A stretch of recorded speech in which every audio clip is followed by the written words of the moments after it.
para pemirsa di seluruh tanah air Indonesia, dan khususnya pada saat ini di mana saja Anda berada. Kami sangat senang sekali kita dapat berjumpa kembali hari ini untuk bersama-sama pelajari firman Tuhan. Dan tanpa terasa kita sudah memasuki di akhir-akhir daripada tahun 2012 ini. Tentunya kami bersama-sama dengan narasumber kita yaitu Bapak Adri Kaunang. Sebagai Ketua ASI kita ingin mengucapkan Selamat Natal dan juga Selamat Tahun Baru, karena tinggal menghitung hari, beberapa hari ke depan. Baik, para pemirsa, kita akan pelajari firman Tuhan, pelajaran ke-13 di akhir tahun ini, yaitu yang berjudul Ketika Semuanya Menjadi Baru. Dan seperti biasa, kita akan dipandu oleh narasumber kita, yaitu Bapak Adri Kaunang sebagai Ketua ASI. Shalom Pak. Shalom, shalom. Bagaimana, sehat? Luar biasa, haleluya, puji Tuhan. Iya. Baik, Pak Adri, kita akan pelajari pelajaran kita yang ke-13, yaitu pelajaran di akhir tahun juga ya Pak ya. Tanpa terasa kita sudah memasuki hari-hari yang terakhir di tahun 2012 ini. Amen. Seperti sesuai dengan judulnya Pak, ketika semuanya menjadi baru. Mungkin saya seperti biasa akan membacakan ayat hafalan kita, yaitu yang diambil dari Wahyu 21 ayat 4 ya Pak ya. Wahyu 21 ayat 4 bunyinya, dan ia akan menghapus segala air mata dari mata mereka, dan maut tidak akan ada lagi. Tidak akan ada lagi perkabungan, atau ratap tangis, atau duka cita, sebab segala sesuatu yang lama itu telah berlalu. Nah Pak Adri, kalau kita melihat dari judulnya aja, makna dari judulnya ini, dan dengan sesuai dengan ayat awal kita tadi, bahwa satu perubahan terjadi ya Pak ya, di mana sesuatu yang dialami sebelumnya, sesuatu yang di dalam dunia yang fana ini ya Pak ya, bahwa itu akan menjadi sesuatu yang baru dalam tentunya situasi dan dunia yang baru. Apa maknanya di sini Pak? Karena ada juga di sini satu pertanyaan, yaitu di mana apakah itu milenium itu Pak, dan apakah hal itu terjadi, dan apakah yang terjadi sesudah itu dalam rangkuman bacaan kita. Oke, shalom, selamat hari Natal yang saya dan saudara baru menyelesaikan. Tentunya ini merupakan hari yang luar biasa ya bagi kita semua, dengan tujuan adalah peace on earth, damai di atas bumi. Saudara dan saudari, pelajaran kita saat ini adalah memecahkan dalam buku Wahyu 20 dan Wahyu 21.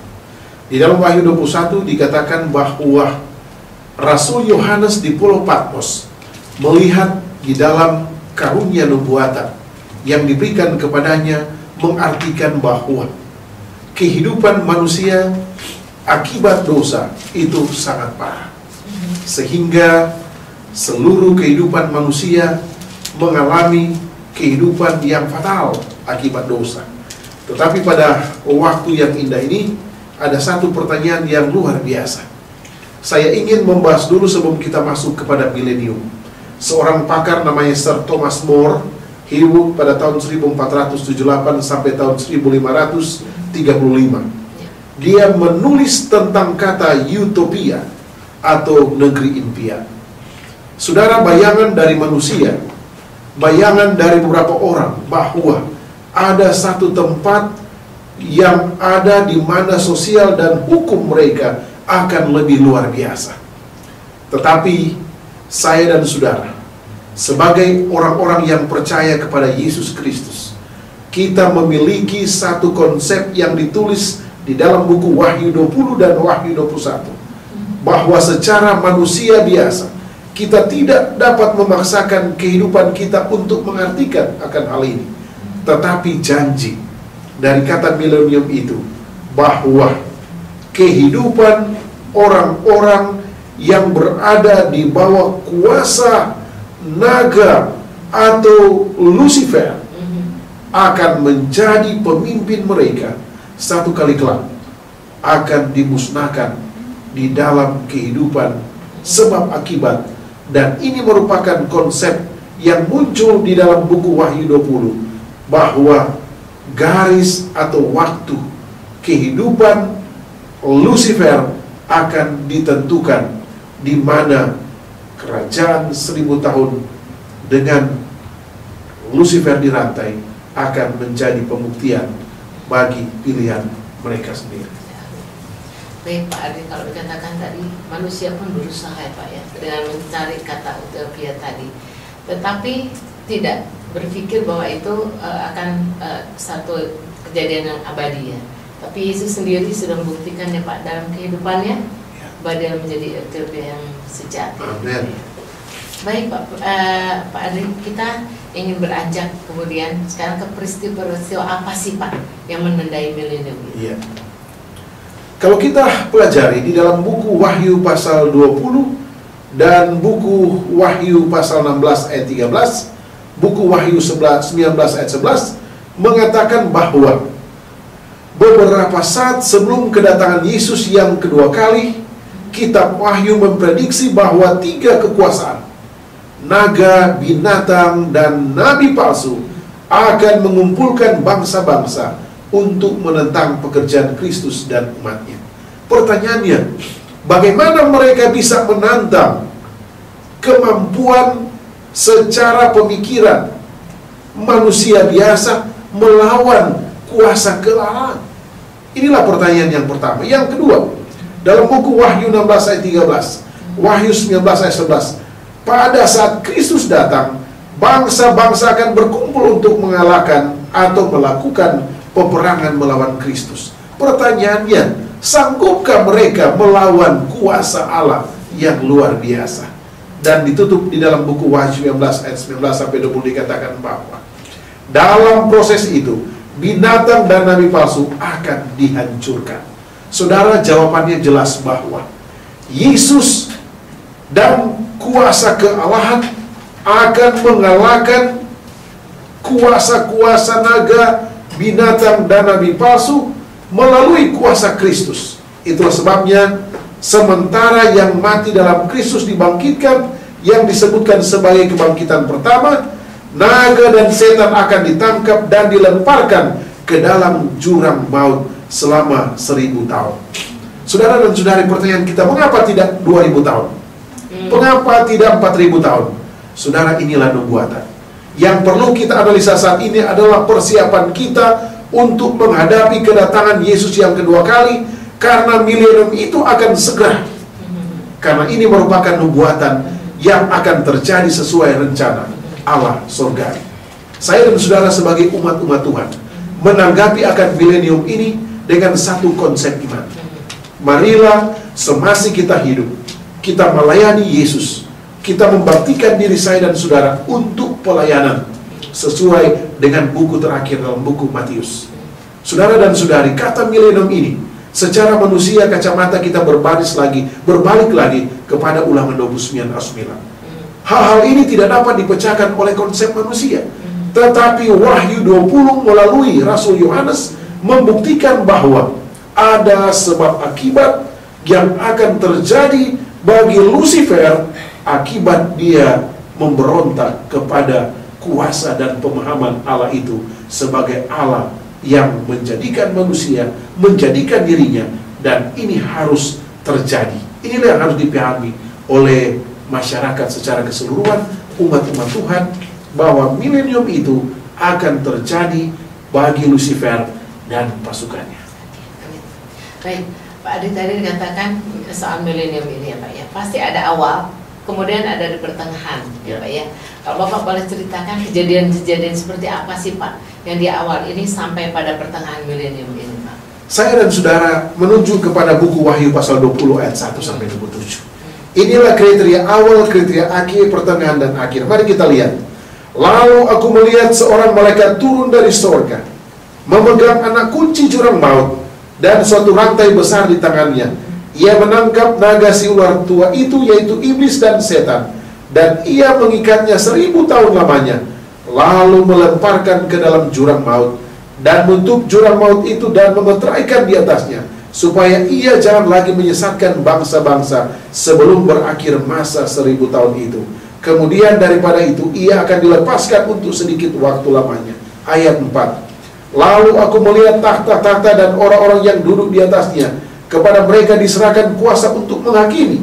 Aku juga melihat jiwa mereka yang telah dipenggal kepalanya karena kesaksian tentang Yesus dan karena firman Allah yang tidak menyembah binatang itu dan patungnya, dan yang tidak juga menerima tandanya pada dahi dan tangan mereka, dan mereka hidup kembali dan memerintah sebagai raja bersama dengan Kristus untuk masa 1000 tahun.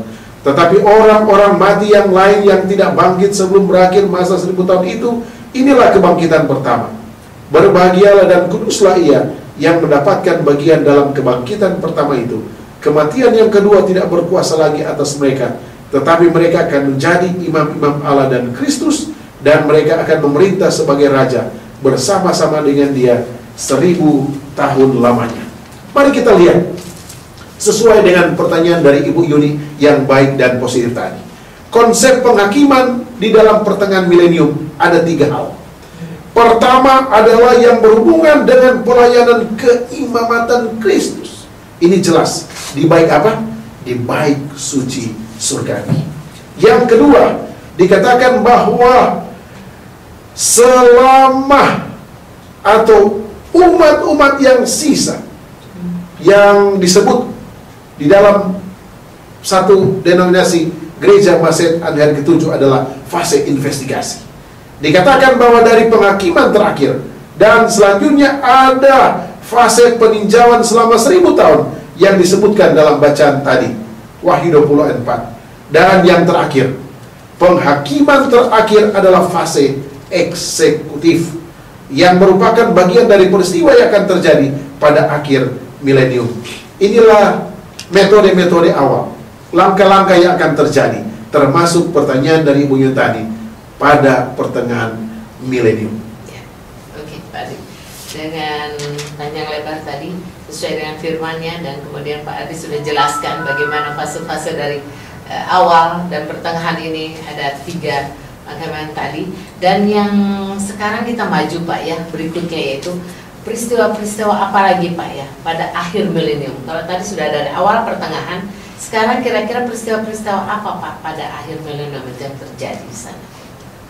Saudara dan saudari, dikatakan di sini bahwa menyambung dalam buku Wahyu 29, dikatakan bahwa menunjukkan bahwa kota yaitu Yerusalem baru saat ini sudah akan turun dari sorga ke bumi, kemungkinan bersama dengan Kristus, dan setan bersama dengan bala tenteranya akan berbaris menyerangnya.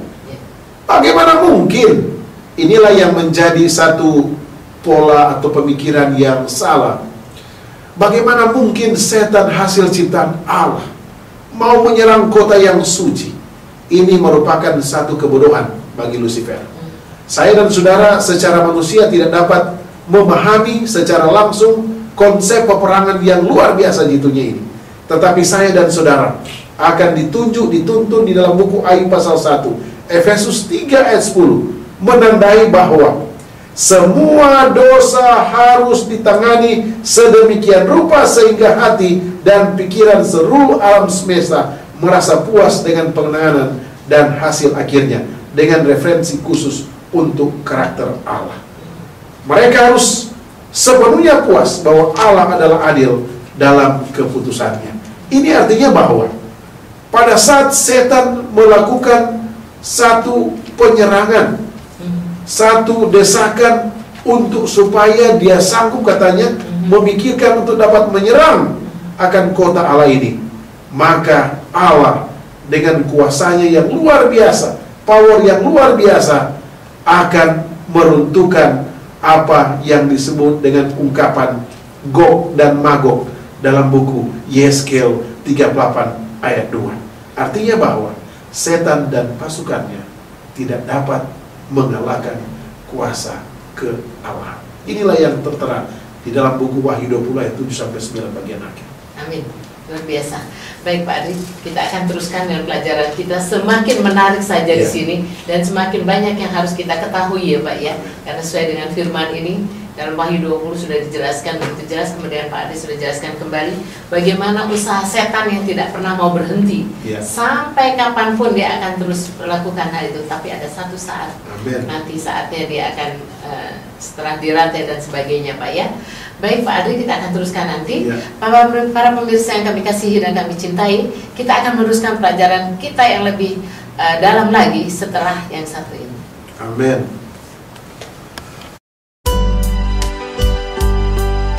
Shalom, pemirsa.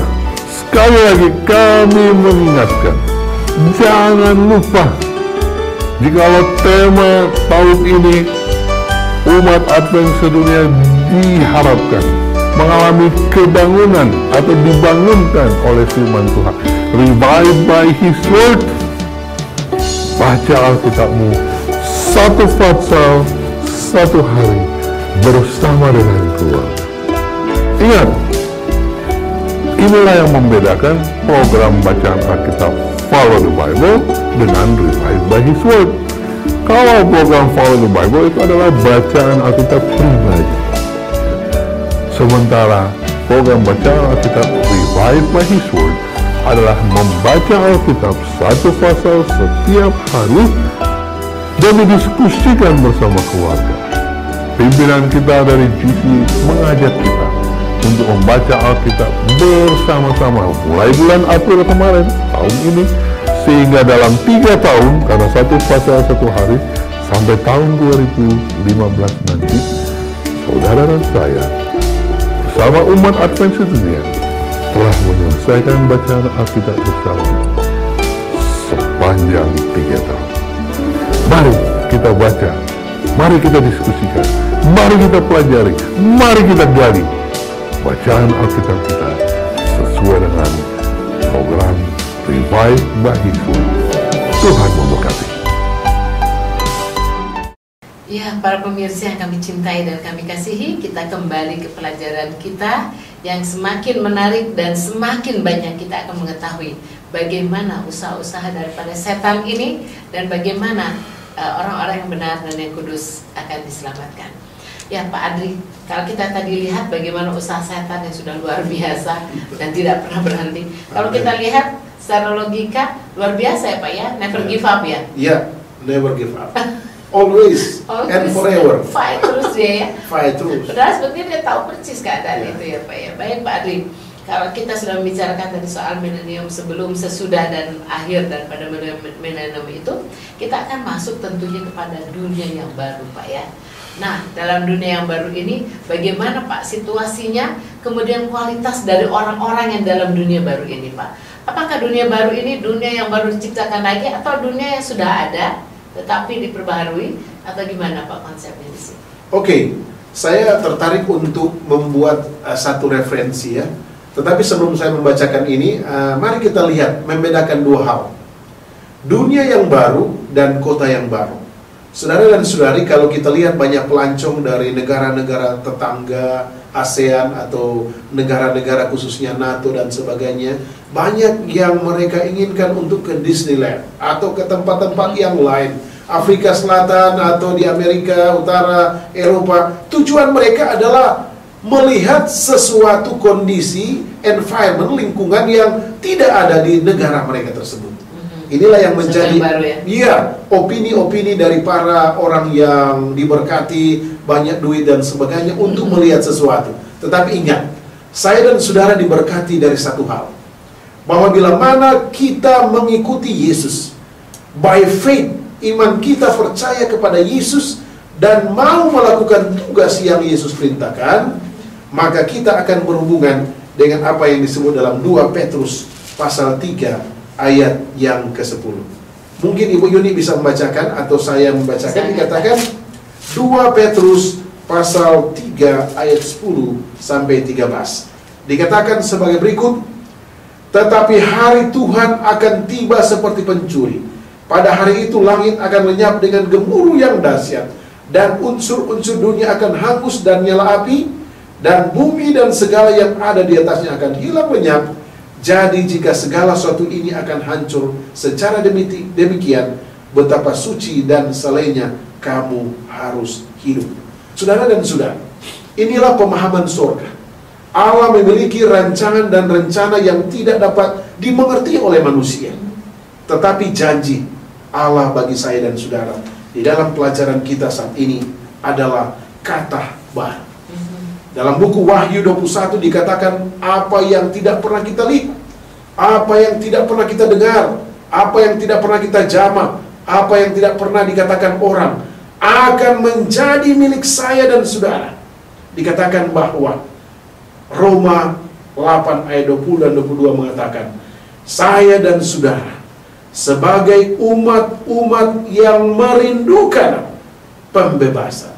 Artinya bahwa bila mana kita setia kepada Allah, setia kepada janji-janji Allah, setia kepada instruksi Allah, maka kita akan memiliki satu pandangan yang sama bahwa tempat yang nyata itu akan menanti saya dan saudara.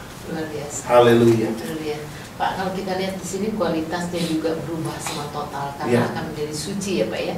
Dan yang paling menarik di sini Pak, di Wahyu 21 ayat 4 ini Pak. Dan dia akan menghapus segala air mata dari mata mereka, dan maut tidak akan ada lagi, tidak akan ada lagi perkuburan. Di sini sangat luar biasa Pak ya, ayat yang seterusnya.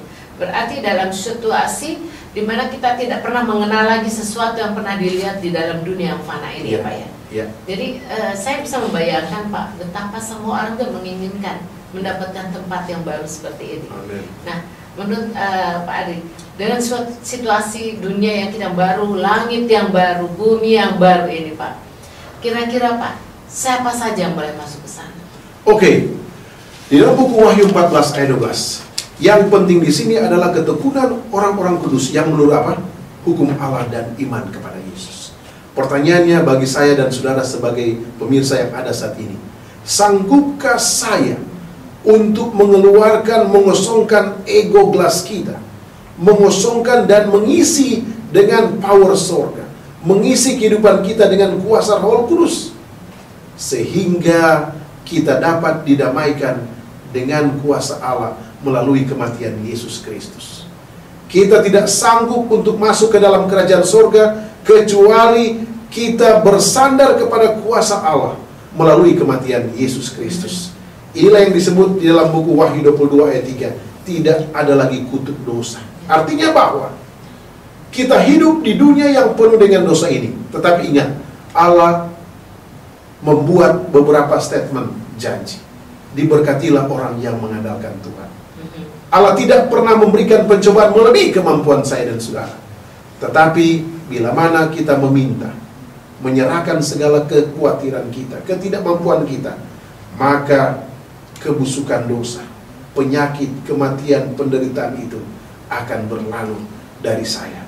Itulah konsep dunia baru yang akan menjadi tempat saya dan saudara sebagai orang-orang yang mau menuruti apa yang Yesus perintahkan. Amin. Nah Pak Adi, sekarang kalau tadi langit baru, dunia baru, dalam kehidupan yang baru. Nah sekarang hidup di dalam dunia baru itu bagaimana Pak keadaannya pada saat itu? Oke. Iya. Terima kasih.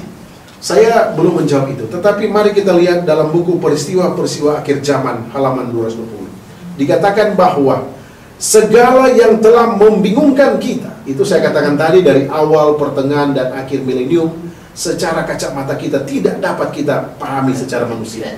Tetapi tugas saya dan saudara adalah mendengar, membaca, mempercayai. Saya sambungkan lagi.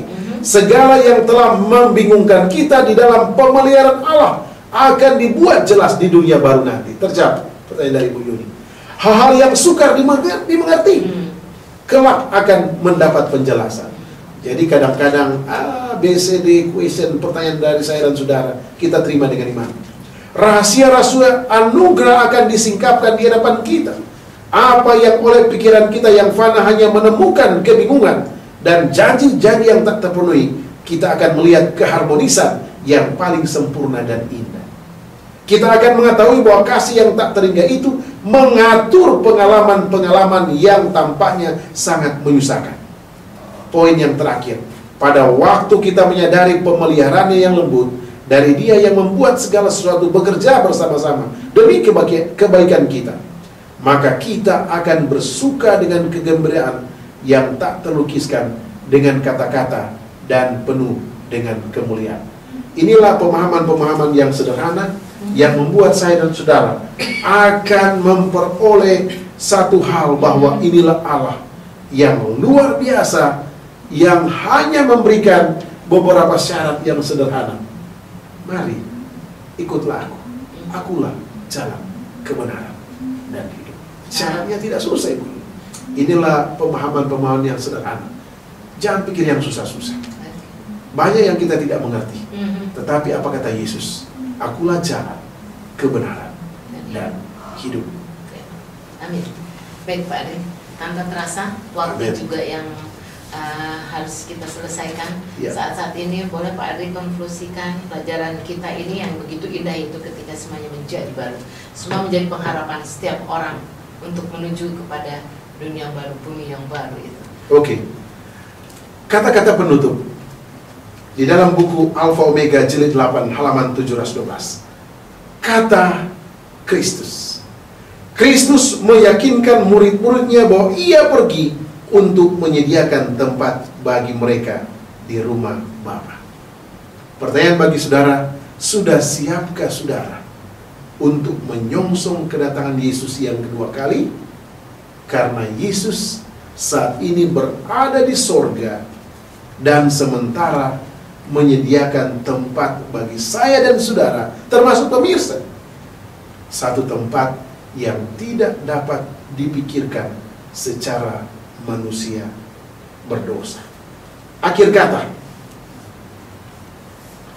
dosa tidak akan lagi berkuasa di dalam kehidupan kita bila mana kita berada di dalam kerajaan surga. Inilah menjadi satu hal yang luar biasa bedanya di dalam kehidupan kita di dunia yang penuh dengan kesengsaraan itu. Itulah sebabnya ayat yang kita baca pertama, tidak ada lagi air mata, karena Yesus sudah membebaskan kita, karena kita adalah murid-murid yang setia. Kita perlu dibebaskan dari kehidupan yang penuh dengan dosa. Kiranya Tuhan berkati saya dan saudara. Amin. Luar biasa. Baik para pemirsa, tanpa terasa kita telah menyelesaikan pendalaman firman Tuhan kita untuk hari ini. Dan sekali lagi para pemirsa, tentu kita akan bertemu pada hari-hari yang berikut nanti.